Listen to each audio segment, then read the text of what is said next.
Right now we're running a hostage rescue course. There's a course that I taught back in Jersey City. It was a course I learned during my hostage rescue training course, also a part of a course I learned in Pennsylvania for rescuing people off transit.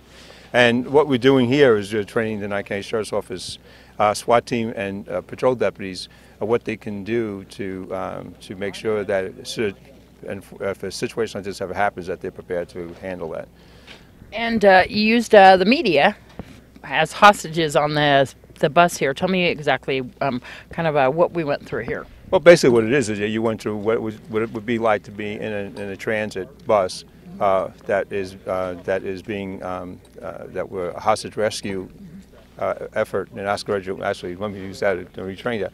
A hostage rescue operation is being conducted. It's kind of hard for anybody to explain that unless you experience it. That way you can see how quickly that the officers have tactical control over the bus. Then they have situational control, and then they have hostage control because someone apparently wasn't listening what the deputies were saying. Was that you, Deanna? I listen all the time. Yeah, right. Okay. And so once we have the tactical control, we have control of the bus, and we have control of any suspects.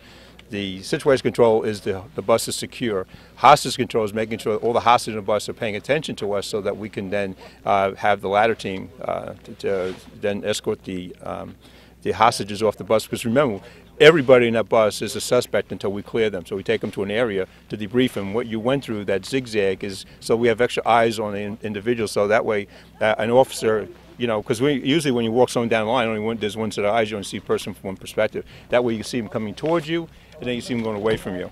And that's the idea behind that zigzag. Also, we're looking for compliance for the hostages. If someone is not complying, if you didn't comply, you would have been forced on the ground, and then you would have been handcuffed and taken to another area. You have Cameron McRae from Nye County Transportation here, a couple of school bus drivers, the SWAT team, and some other deputies, including the resource officer. Why such a mix? Well, because basically the school district they have an interest in what we do and how it's done. Cameron McRae has been through the lecture I gave, and has been through the exercise as well. And we will make sure the school district is aware of what we do and how we do it. And they basically have the inside track on how we do this. We didn't allow you to take that because we don't want the people to know how we conduct these operations. We use various vehicles. We've trained these vehicles several times. We use a different vehicle.